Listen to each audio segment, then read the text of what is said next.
అందరికీ నమస్కారం.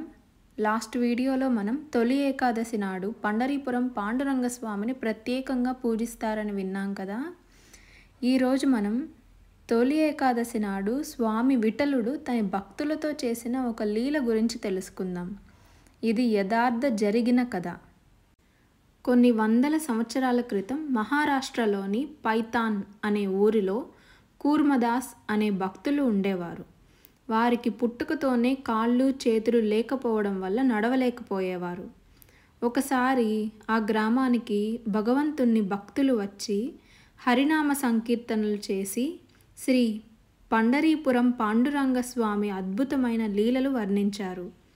ఆ లీలలు విని కాళ్ళు చేతులు లేకపోయినా ఆషాఢ ఏకాదశి రోజు శ్రీ పండరీపురం పాండురంగ స్వామి దర్శనం చేసుకోవాలని బలమైన కోరిక కలిగింది. తన సొంత ఊరి నుంచి 450 కిలోమీటర్ల దూరంలో ఉన్న పండరీపురంకి పాకుతూ వెళ్ళాలని నిర్ణయించుకున్నారు. ప్రజలు ఆయన్ను చూసి నవ్వేవారు.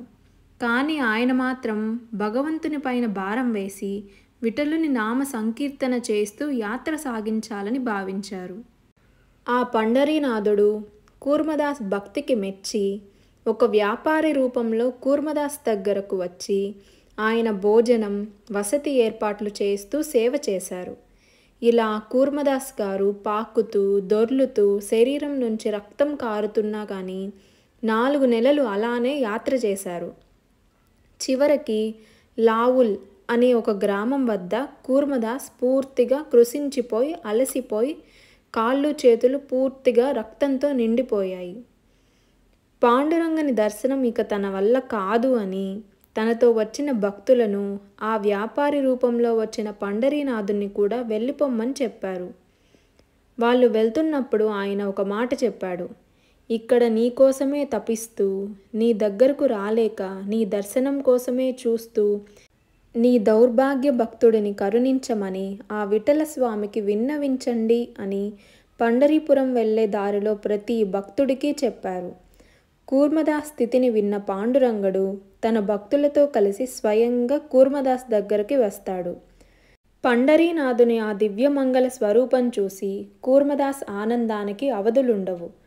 భగవంతుడు అతన్ని ప్రేమగా ఆలింగనం చేసుకోగానే కూర్మదాస్కు కాళ్ళు చేతులు వచ్చేస్తాయి.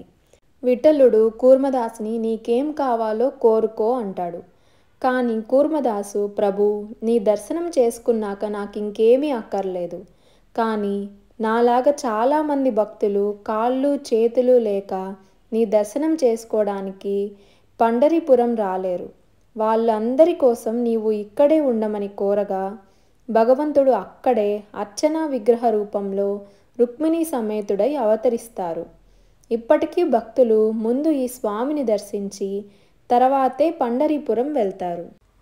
అప్పటి నుంచి ఈనాటి వరకు ప్రపంచవ్యాప్తంగా లక్షల మంది భక్తులు మహారాష్ట్రలోని పండరీపురానికి ఆషాఢ శుద్ధ ఏకాదశి నాడు వస్తారు.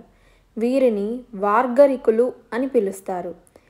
ఈ వార్గరికులు వారి స్వగ్రామం నుంచి కాలినడకన దాదాపు 41 రోజుల పాటు వారి సద్గురువైన సంత్ జ్ఞానేశ్వర్, సంత్ తుకారాం వారి పాదుకలను పల్లకిలో ఉంచి జై జై రామ కృష్ణ హరి జై జై రామ కృష్ణ హరి విఠల హరి విఠల అని భగవన్నామ సంకీర్తన చేస్తూ నృత్యాలు చేస్తూ స్వామి దర్శనానికి వస్తారు.